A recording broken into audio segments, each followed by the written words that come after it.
Doctor Bidhanchandra রায়ের জন্মবার্ষিকী উপলক্ষে বিধান শিশু উদ্যান ও মেধা অন্বেষণ যৌথ উদ্যোগে বসে আঁকো প্রতিযোগিতা অনুষ্ঠিত হয়। আগরতলা তুলসীবতী স্কুলে প্রায় শতাধিক ছাত্রছাত্রী অংশগ্রহণ করেছে এই প্রতিযোগিতায়।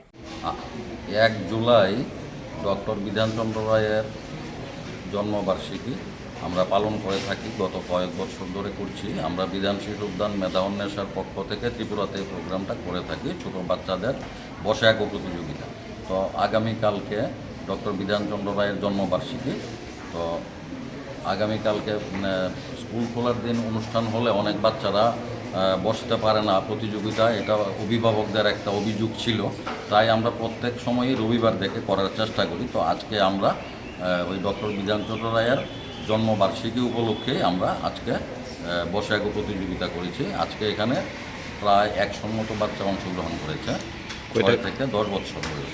কয়টা ক্যাটাগরিতে? না, একটা ক্যাটাগরি শুধু ছোটো বাচ্চাদের।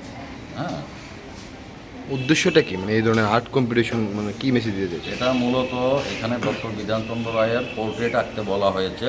ডক্টর বিধানচন্দ্র রায়কে উনি কী করেছেন, মানে এই সমস্ত বিষয়গুলো ছোটো বাচ্চাদের জানা দরকার।